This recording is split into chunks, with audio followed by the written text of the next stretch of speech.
안녕하십니까. 전국에 계신 수험생 여러분 반갑습니다. 대산전기기술학원의 수변전 강사 김민혁입니다. 이번 강의는 2020년 5월 24일 치러진 전기기사 제1회 실기시험에 관한 보건 해설 강의가 되겠습니다. 여러분들 시험 보느라 정말 고생 많으셨고요. 문제풀이 시작해 보도록 하겠습니다. 1번 문제입니다. 1번 문제는 기존에 우리가 공부했던 비율 차동 계전기와 관련된 간단한 계산 문제입니다. 문제 확인해 보도록 할게요. 그림과 같이 어쩌고저쩌고 해요. 그 다음에 조건을 줬는데요. 1차 측이 변압기가 델타 결선, 2차 측 Y 결선했고요. 변압기 용량은 30MVA 줬습니다. 그리고 1차 측 전압은 33 줬고요. 2차 측 전압은 11kV를 줬습니다.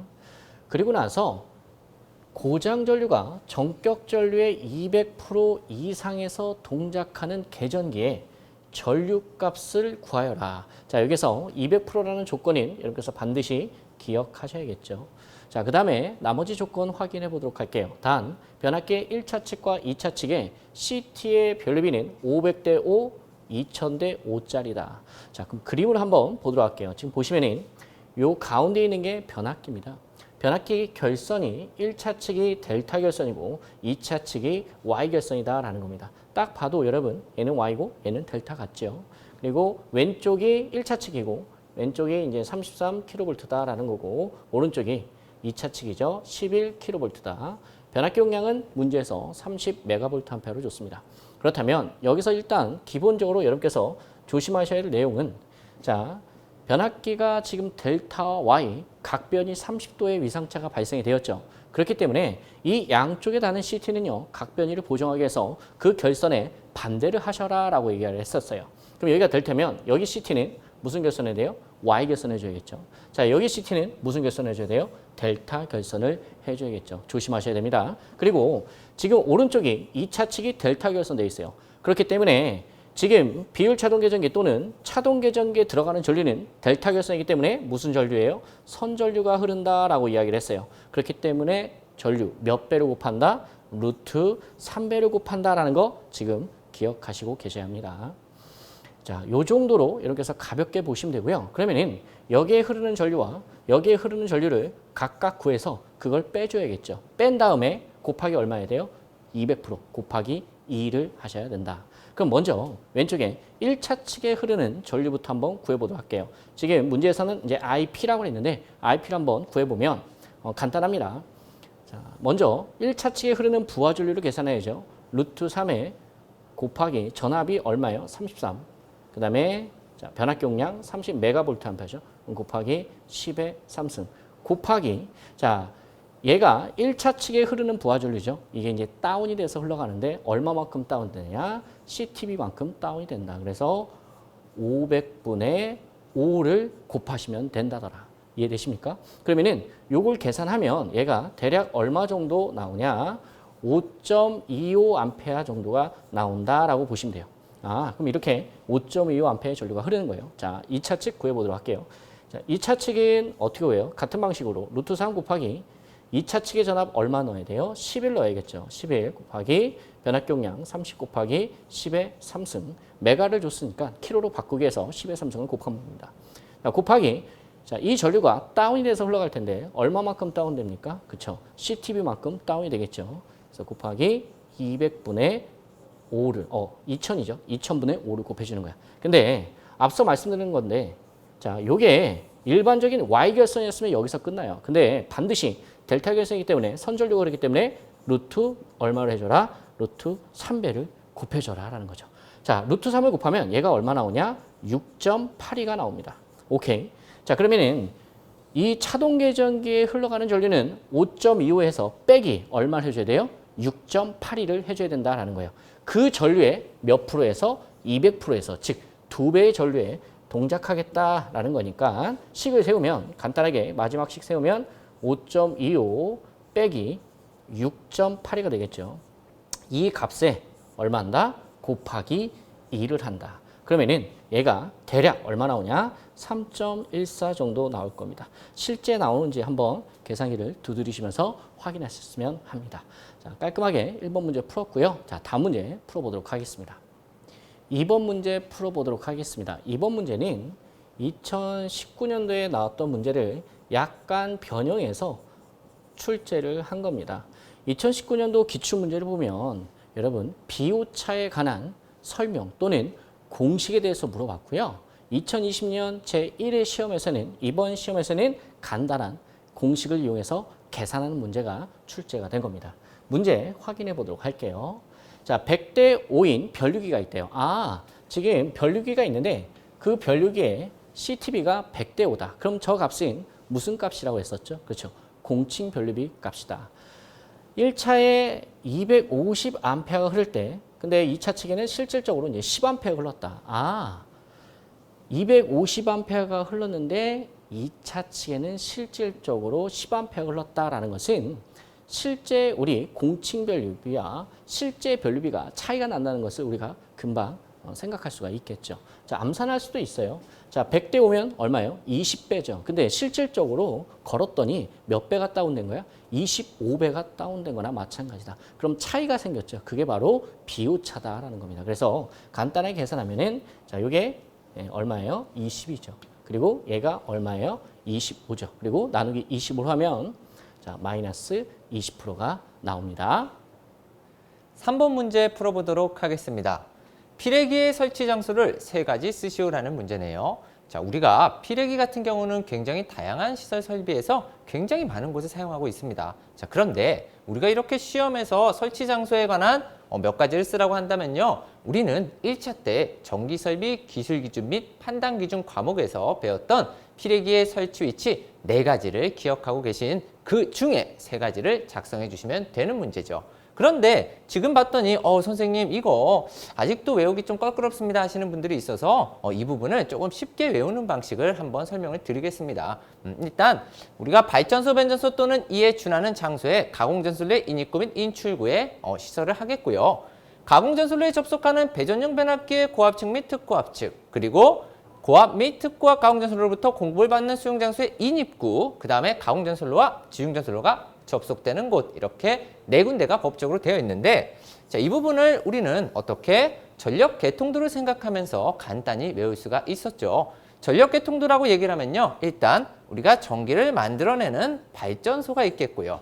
그리고 이 전기를 변성하는 변전소가 있겠고요. 그리고 변전된 전기를 그렇죠, 어떠한 변압기 같은 데로 또 이렇게 보내주고, 그 변압기에서 어떤 수용가로 이렇게 보내주는 전력 개통 시스템이 있었죠. 그렇다면은 우리가 첫 번째로 이 발전소에서 전기를 만들고, 변전소에서 변전하고, 그리고 얘를 또 변압기에서 변압을 하고, 그리고 수용가로 보내는 이 전력 개통도 중에 첫 번째 봤더니 발전소 및 변전소 이에 준하는 곳에 인입구 및 인출구라고 했어요. 그렇다면은 얘와 얘 사이, 그리고 얘와 얘 사이에 전기가 공급될 때 바로 이 부분이 되겠죠. 바로 이러한 부분이 우리가 피레기를 반드시 법적으로 설치해야 되는 위치죠. 그러면은 첫 번째에는 뭐예요? 발전소의 인출구게 되겠고, 두 번째 여기다 하나 더 그려주면은 그렇죠, 얘는 변전소의 인입구, 들어가는 인입구의 피레기가 될 것입니다. 그리고 변전소의 이쪽이 그렇죠, 인출구 쪽이 되겠고요. 그리고 우리가 간단하게 이런 것들을 외우기 위해서는 발전소 및 변전소의 인입구 및 인출구, 그리고 변압기, 그럼 변압기는요, 특고압이나 고압용 변압기들이 있는데, 이러한 특고압용 또는 고압용 변압기들의 특고압과 고압 측에 피레기를 설치해 줘야겠죠. 그래서 이러한 것들에 설치를 해 주시고, 그리고 우리 수용장소의 인입구, 그래서 최종적으로 이쪽에 수용장소의 인입구로 이렇게 설치해 주시면은 최종적으로 이러한 3가지가 나오겠고요. 그 다음에 우리가 어떠한 가공전선로와 그리고 땅속으로 연결되는 이 지중전선로가 연결되는 접속점인 이런 데다가 피레기를 추가적으로 설치하겠죠. 그러면 총 몇 가지? 그쵸, 여기서 말하는 4가지가 될 텐데요. 선생님, 얘를 100% 똑같이 써야 되나요? 라는 질문들이 가끔 들어옵니다. 그런데 우리 수험생 분들께서는 얘를 100% 똑같이는 못 쓰실 거예요. 못 쓰시는 분들은 유사하게 발전소 또는 변전소에 이제는 준하는 장소에 인입구 및 인출구 이렇게 쓰셔도 된다는 거. 어떻게? 가공전선 인입구 및 인출구 이런 거 안 쓰셔도 정답으로 인정되시니까 너무 그렇게 고민하지 마시고요. 일단 중요한 우리 키워드들만 들어가 주시면은 얘네는 정답으로 포함이 되기 때문에 이 중에서만 대신 선생님 다른 쪽 뭐 수변전 설비에서 어쩌고 저쩌고 저쩌고 여기에 설치한 거는요 그런 거는 법에 명시되어 있지 않기 때문에 반드시 이 안에서 세 가지를 작성해 주셔야 된다는 거 그것만 기억해 주시길 바라겠습니다. 4번 문제 풀어보도록 하겠습니다. 4번 문제는 건축화 조명에 관련된 문제인데요. 이 건축화 조명에 관련된 문제는 저희 단답 마스터북에 있었죠. 예, 똑같은 내용 그대로 출제가 되었고요. 간단하게 한번 확인해 보도록 하겠습니다. 설계자가 크기, 형상 등 전체적인 조화를 생각하여 형광등 기구를 벽면 상방 모서리에 숨겨서 설치하는 방식. 자, 어떤 조명 방식이죠? 바로 코니스죠. 건축화 조명 방식은 뭐 코니스 조명, 뭐 다운라이트 또는 코브 조명 여러 가지 뭐 광량 조명 엄청 많죠. 그 중에서 간단하게 이제 코니스 조명 방식을 이야기하는 건데요. 그래서 정답은 이렇게 건축화 조명 중에서의 코니스다. 그래서 실제 사진 한번 준비를 했어요. 지금 여기 보시면 이렇게 보이십니까? 예. 벽면과 천장의 그 경계선에 등을 매입해서 우리가 설치하는 조명 방식이다. 상당히 은은한 느낌을 줄 수가 있는데요. 우리가 그림을 그릴 때는 이렇게 표현할 수가 있어요. 얘가 이제 벽이라고 할게요. 자, 이게 벽이고요. 이쪽이 이제 벽이다. 그리고 여기가 이제 천장이다라고 할게요. 여기가 이제 천장이에요. 그럼 이제 건축화 조명이라는 것은 이런 이야기죠. 자, 이렇게 이런 식으로 조명을 넣을 수 있는 이런 공간을 마련한 다음에 이 공간 요 안에다가 이렇게 조명을 설치를 한다더라. 예, 이렇게도 표현을 하고 우리가 실제 시공한 사진을 보면 이런 식으로 코니스 조명을 표현할 수가 있습니다. 축전지 용량에 관한 계산 문제 풀어보도록 하겠습니다. 예, 이 문제는 우리가 기존의 기출문제하고 똑같았던 문제고요. 크게 어렵지는 않습니다만 계산하실 때 실수를 하지 말으셔야겠죠. 문제 한번 확인해 보도록 할게요. 그림과 같은 방전 특성을 가지고 있는 어쩌고저쩌고에 뭘 구하라? 축전지 용량을 구하라.